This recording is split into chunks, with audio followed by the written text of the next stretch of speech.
ഇന്ന് പാവക്ക ഫ്രൈ ആണ് ഉണ്ടാക്കുന്നത്. അതിനായി പാവക്ക കഴുകി വൃത്തിയാക്കി വട്ടത്തിലരിഞ്ഞ് കുരുവും കളഞ്ഞ് വെക്കണം.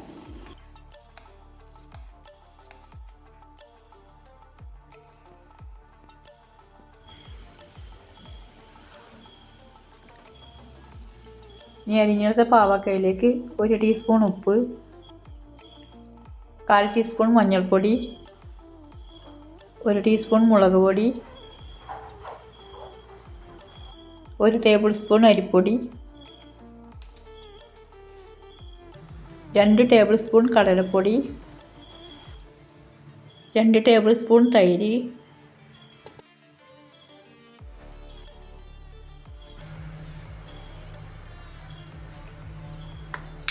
അതൊന്ന് മിക്സ് ചെയ്തതിന് ശേഷം അതിലേക്ക് 1 ടീസ്പൂൺ ഇഞ്ചി വെളുത്തുള്ളി പേസ്റ്റ് ചേർക്കുക.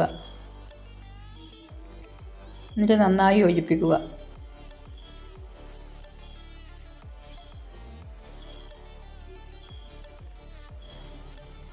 കുറഞ്ഞത് അരമണിക്കൂറെങ്കിലും വെക്കണം. അതിനുശേഷം സ്റ്റൗ ഓണാക്കി ഒരു ഉരുളി അടുപ്പത്തേക്ക് വെച്ച് ചൂടാവുമ്പോൾ ആവശ്യത്തിന് വെളിച്ചെണ്ണ ഒഴിക്കുക.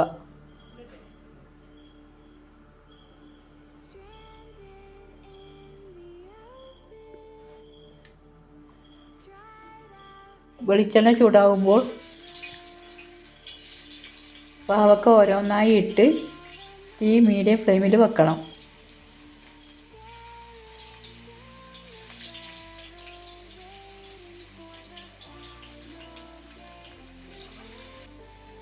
ഒരു ഭാഗം വെന്ത് വരുമ്പോൾ മറിച്ചിട്ട് പൊരിഞ്ഞ് വരുമ്പോൾ കോരി മാറ്റാം.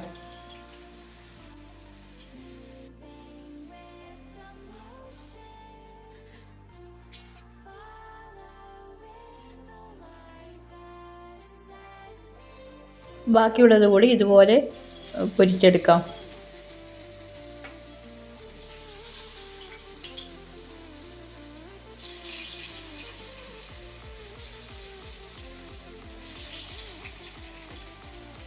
ഒരു പാത്രത്തിലാക്കി ചോറിനൊപ്പം വിളമ്പാം. വളരെ രുചികരമായ ഒരു വിഭവമാണിത്.